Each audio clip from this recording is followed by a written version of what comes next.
One of the top players announces his top schools. Find out where the #1 offensive tackle, David Sanders, has narrowed it down to. SEC, ACC, Big Ten. Stay tuned.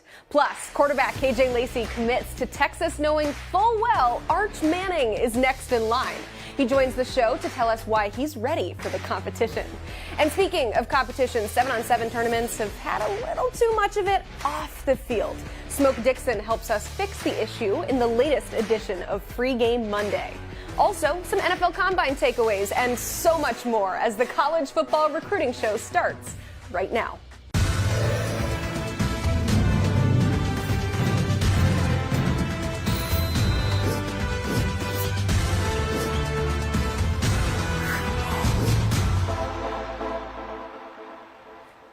Alongside Blair Angulo, I am Emily Proud. A reminder to subscribe to the channel, submit your questions, hit the like button, do all of the things. But Blair, before we get to the headlines, we need to talk about something happening in the world of college football. The talk of moving to 3 signing periods, it just continues. So it looks like it could be the last Wednesday in June, the Wednesday ahead of conference title games in December, and the OG, the first Wednesday in February. So I got to get your thoughts on this. I know we talked about it last week, but now that it seems like we could move to 3 signing periods, what do you think?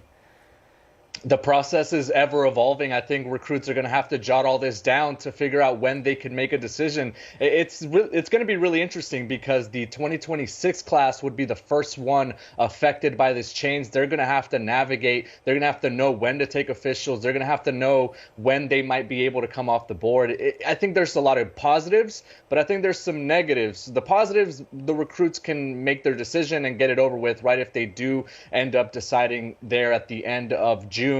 But the negatives is it could open up the avenue for more tampering or for more backing out of national letters of intent. There's going to be a lot of different things that we're going to be keeping an eye on next summer if this goes through.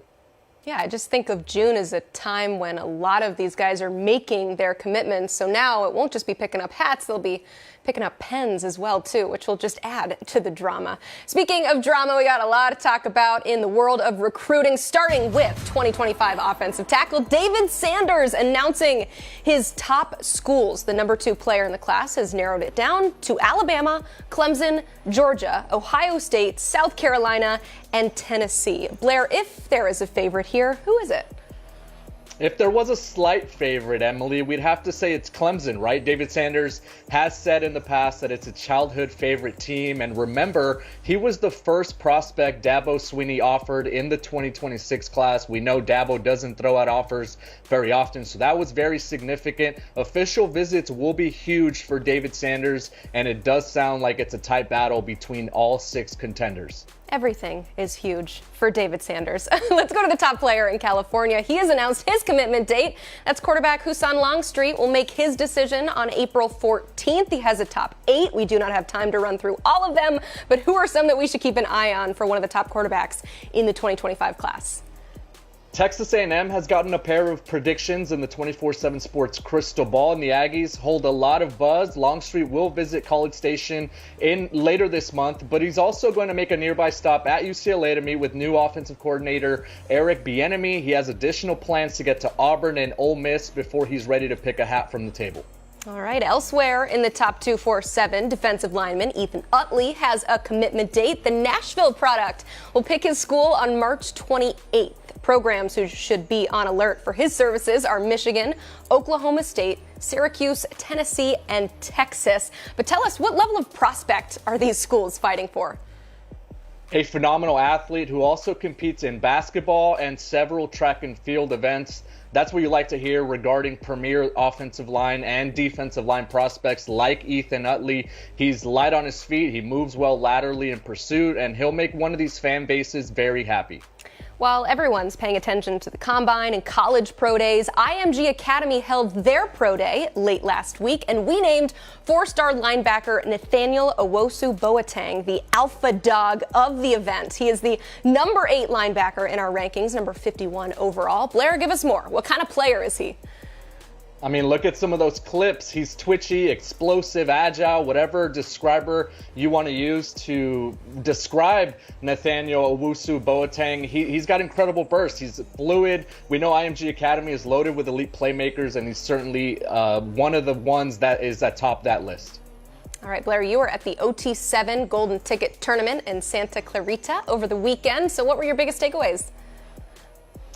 Tucson Turf did what Tucson Turf does. That's win another loaded 7-on-7 tournament. Justin Knutson made plays at quarterback. Wide receiver Desmond Roebuck was sensational. Turf also had 2026 wide receiver Devin Fitzgerald. He's the son of NFL great Larry Fitzgerald. The group punched their ticket to the OT7 finals in Tampa later this offseason. And while we were there, we also got a chance to catch up with Texas quarterback commit KJ Lacey. We discussed things like Arch Manning and competing with him in that quarterback room, the development that he hopes to get from Steve Sarkisian, Texas recruiting in this 2025 class and beyond. And KJ even identified some players that he's targeting here in this recruiting cycle. Take a look.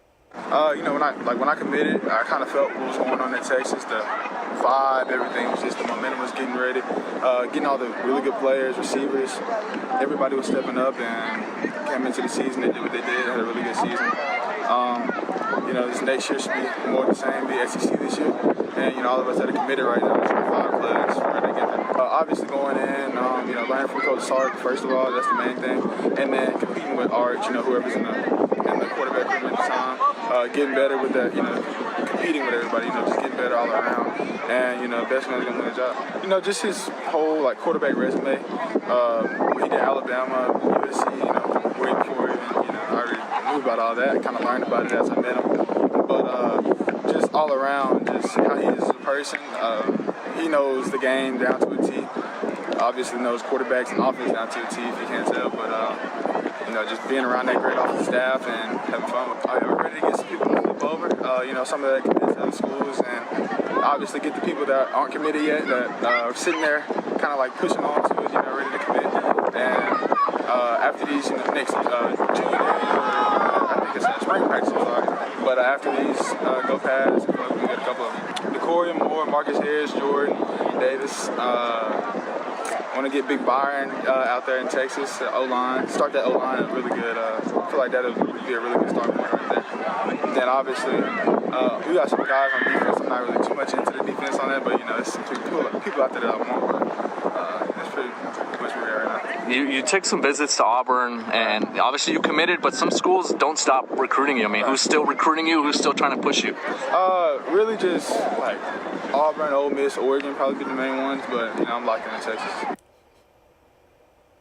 Longhorn fans gotta love to hear that. He is locked in to Texas. You can read more about Texas recruiting at Horns 24/7. Hank South actually has a great in-depth breakdown of the aforementioned Ethan Utley, so you can go check it out on Horns247.com.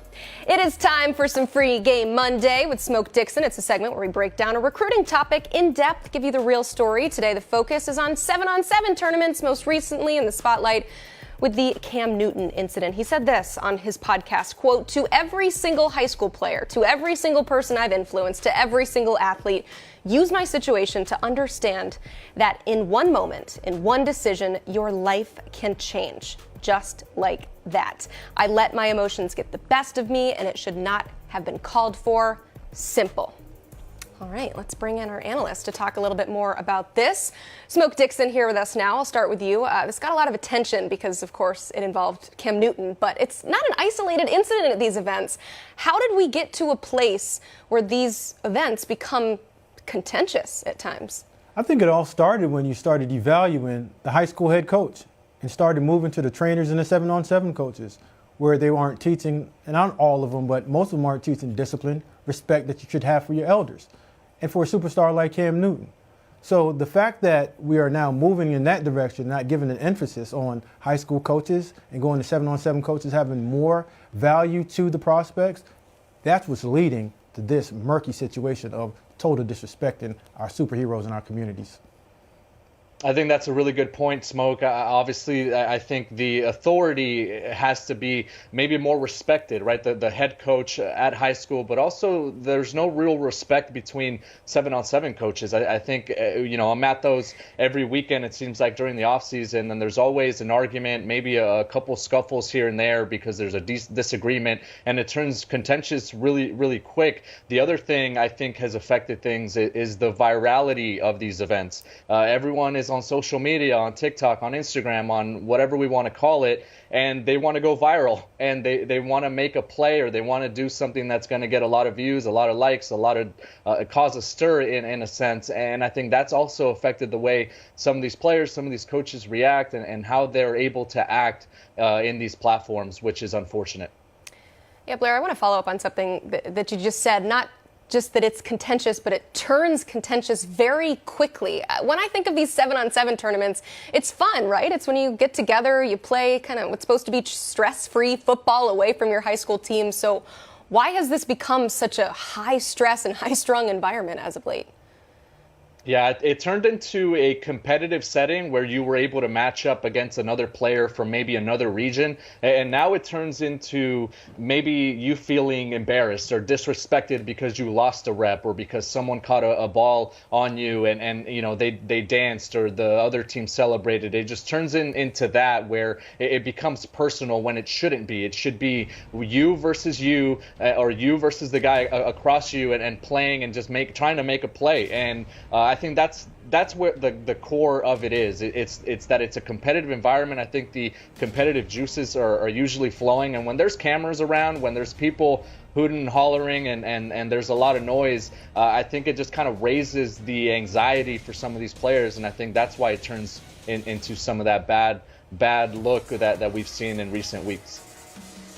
Yeah, when you look at it, it's supposed to be a competitive environment, and it's supposed to have some emotions. But you're not supposed to become emotional. And getting embarrassed and a guy catching the ball on you or scoring on you, it doesn't have to lead to you celebrating and taunting that player. Go ahead and celebrate with your teammates. But it's an old added fact of it's okay to have a teachable moment of learning how to get beat and how to recover. When you get beat, it's not over. But these kids are looking at it saying, hey, I'm going to go viral because I just got one head topped and every one of them running around saying I just got scored on.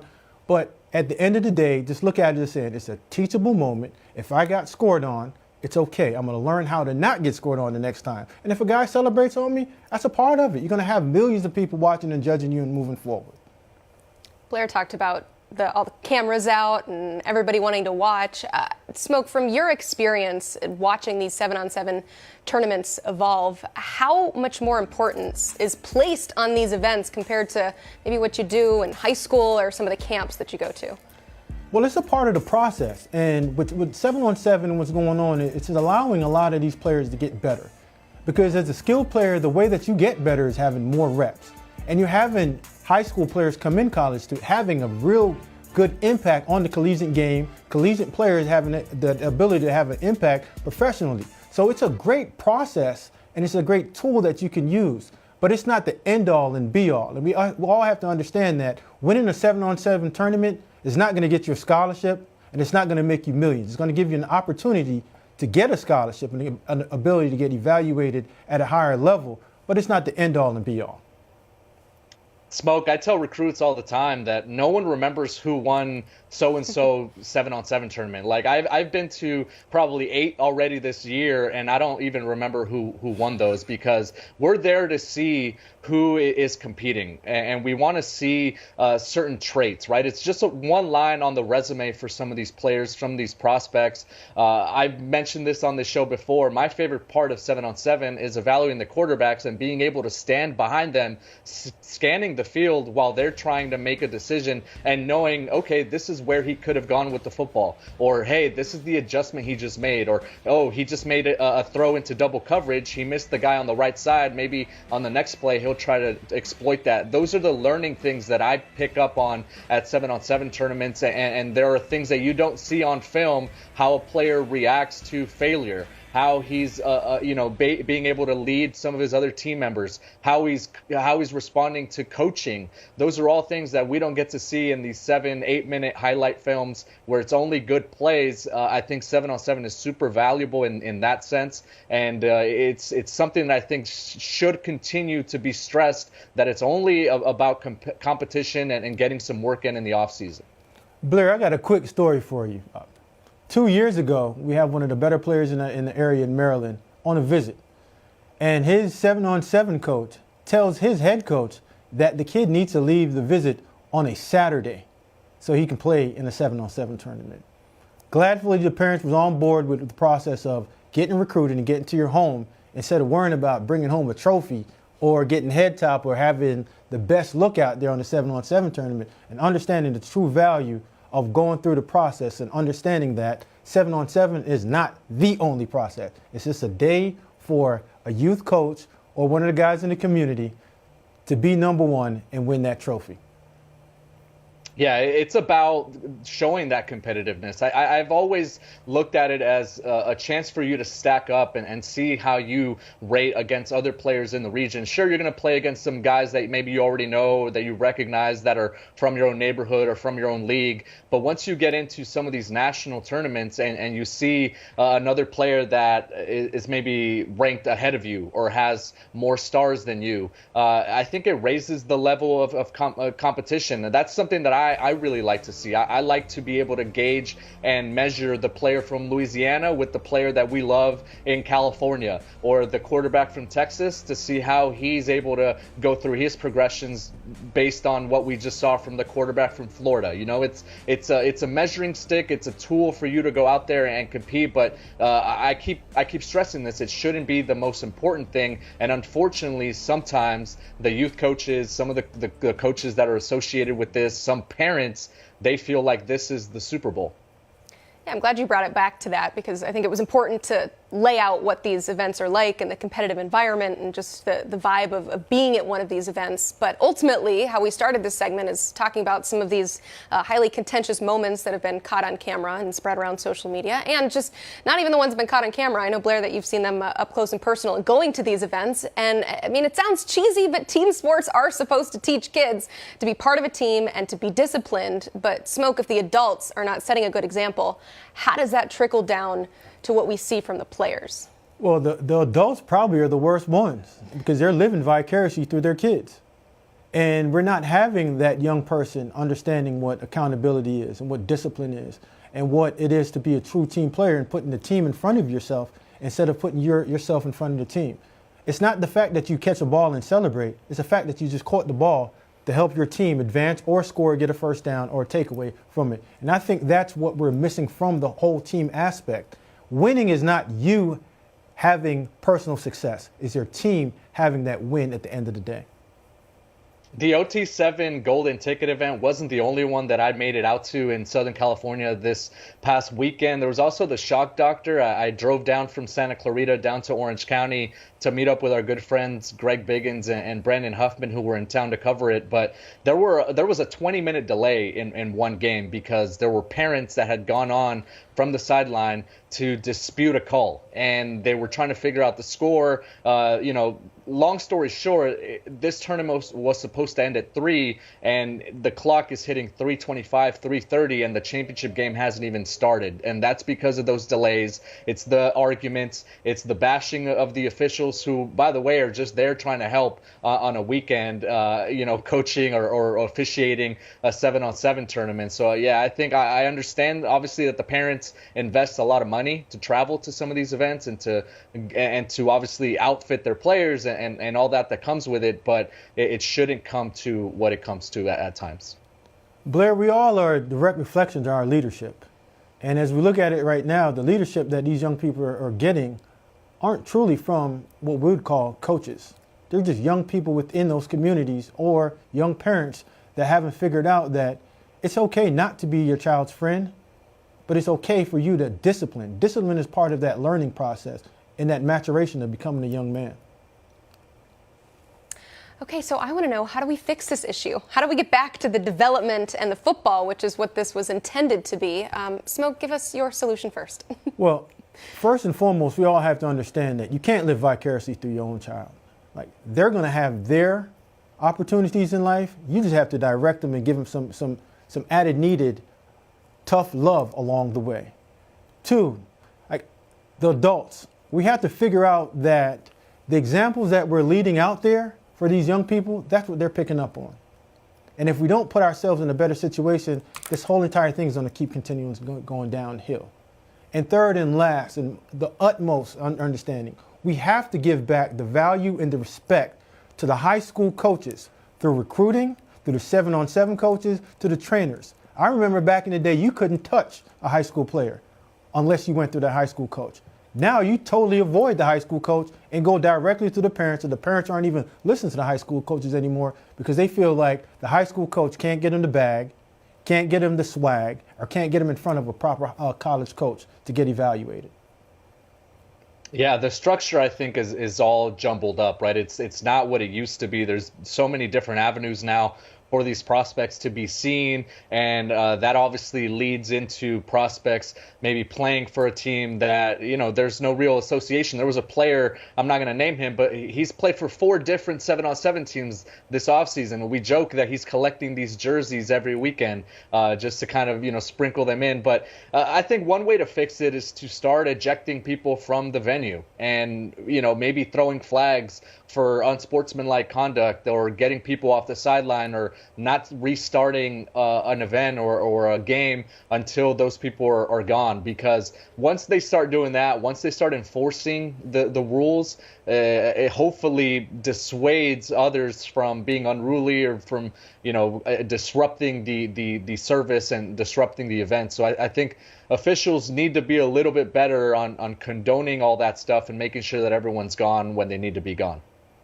Yes, it's just empowering the adults, and adults not being afraid of losing a player. Because like you just said, you know, a player that just played on 4 different teams. I'm pretty sure one of the coaches said, hey, listen, we're not putting up with it anymore.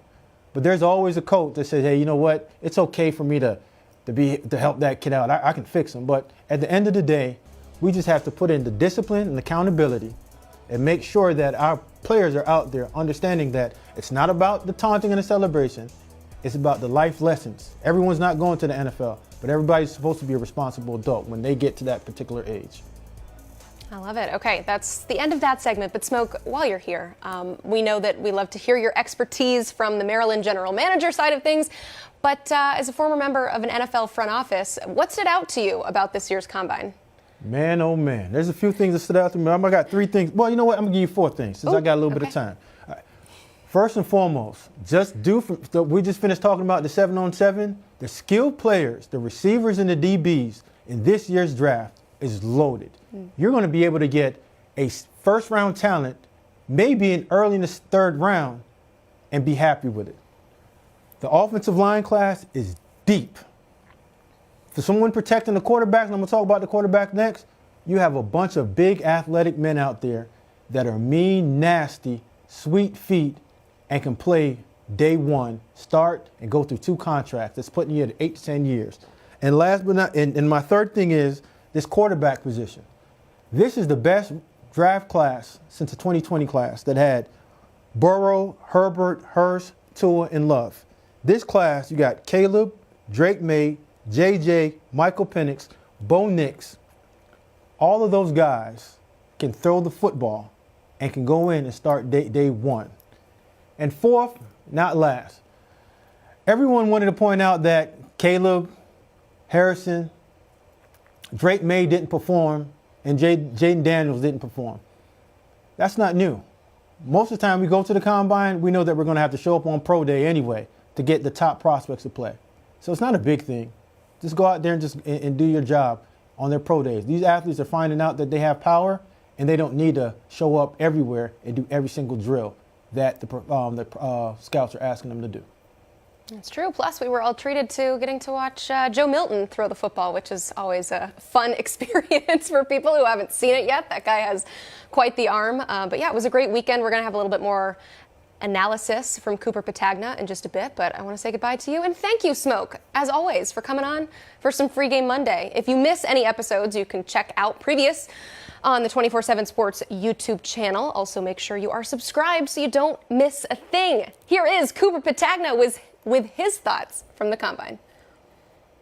No Caleb Williams or Marvin Harrison Jr. this week in Indianapolis at the NFL Scouting Combine as the two potential top 5 draft choices elected not to work out this week in Indy. With that being said, still a handful of notable performances. And let's start with the Thursday group of the defensive line in edges. And look no further than Braden Fisk, the Florida State standout. He had himself a day. The big boy, 6'4", over 290 pounds. Well, he clocked in a 4.78. He also was 4.33 in the short shuttle, not to mention a 33-inch plus vertical jump. You talk about making yourself some money. That's exactly what Braden Fisk did. How about Jared Verse, another Florida State Seminole by way of Albany, the former unranked high school player, getting it done, one of the most disruptive players in all of college football. Well, he cemented his status as a potential round 1 draft pick this week as well in Indy. And you can't talk about the edge group without talking about a Alabama pass rusher. So let's talk about Dallas Turner. Talk about a guy that can get it done in a lot of different levels and a lot of different ways. We'll look no further than Dallas Turner. He clocked in a 4.47 40-yard dash. He also had a 40-plus inch vertical jump, not to mention a 10.7 broad. When you think about the term box checker, Dallas Turner is what should come to mind. Now, on the offensive side of the football, we talked about no Caleb Williams. We talked about no Marvin Harrison Jr., not to mention Jaden Daniels, Drake May, Malik Neighbors. All of those guys did not participate in Indy this week. So opportunity abound for guys like Rome Odunze trying to cement himself as a future top 10 draft choice. And he did just that with one of the strongest performances from the receiver group this week. But the guy who stole the show, how about Texas standout Xavier Worthy turning in a 4.21 40-yard dash? And guess what? That is good for the fastest 40 in NFL Combine history. Xavier Worthy, along with A.D. Mitchell, another Texas standout, 2 guys that certainly improved their draft stock this week in Indy. A couple other standouts from the ACC, Peyton Wilson, one of the best linebackers in all of the country at 6'4", 230 pounds plus. Well, he turned in a 4.43, which should help his draft stock here in the next couple months. Also, Nate Wiggins, the corner from Clemson, turning in a 4.28. Fast track in Indy as those guys were blazing. A heck of a week. For more NFL Combine coverage, make sure to check out 247sports.com. Also, make sure you're watching and listening to the Football Recruiting Podcast with Cooper Petagna and Andrew Ivins. New episodes drop every Tuesday and Wednesday, if I can read properly, at 5 o'clock Eastern on the 24/7 Sports YouTube channel, which is where you are right now. You can also listen wherever you get your podcasts. Those two will also be a part of our special 5-star update show this Wednesday. We have new 5-stars. We'll tell you the top 16 players nationally, so join us for the official reveal at 5 Eastern. Blair, help get us ready for that reveal. Who do you have your eyes on for this update? For me, it's got to be the quarterbacks. There are 4 of them right now that would fall under consideration for 5-star status. If we did give out those 32 5-stars, George McIntyre, who's headed to Tennessee, Tavian St. Clair, who's headed to Ohio State, as well as USC quarterback commit Julian Lewis. For me, specifically, it's McIntyre and Julian Lewis. I really like what I've seen from McIntyre on film. He had offers from all corners of the country, and I think he checks off a lot of boxes. And then you got Julian Lewis, who committed to USC last year, has become, I think, the most important recruit for Lincoln Riley in this recruiting cycle, considering all the other schools that are after him, the Georgias, the Colorados, the Auburns, the programs that are trying to pluck him away. And given what Lincoln Riley went through in the 2024 class at the quarterback spot, Julian Lewis is huge. So for him to get a 5th star would be massive heading into the spring evaluation period, heading into those summer official visits, to continue to maybe flaunt him and say, hey, look, we're still recruiting at a high level. Come to USC. We've got a 5-star quarterback coming in with you. Okay, fair or not, we're always going to compare quarterback classes. I mean, we just did it talking about the Combine. So how does this 2025 class compare to last year's group of quarterbacks? Yeah, I think it's right up there. We really like the quality at the top of that quarterback position here in this 2025 cycle. Remember, at this stage last year, there was only one really clear-cut 5-star quarterback, and that was Dylan Raiola, who ended up being the number 2 quarterback right behind DJ Lagway. We also liked Julian Sayin at the time, but right now it does look like Bryce Underwood is the clear-cut number 1. Who else is going to be behind him? How close is it? How tight are those margins between the quarterbacks? It's a position that's always under scrutiny, and it's even heavily magnified here in the recruiting class for 2025. And we are so early on in that process. We will learn a lot more about these guys, especially on Wednesday. Be sure you tune in then. For Blair Angulo, I'm Emily Proud, and this is the College Football Recruiting Show.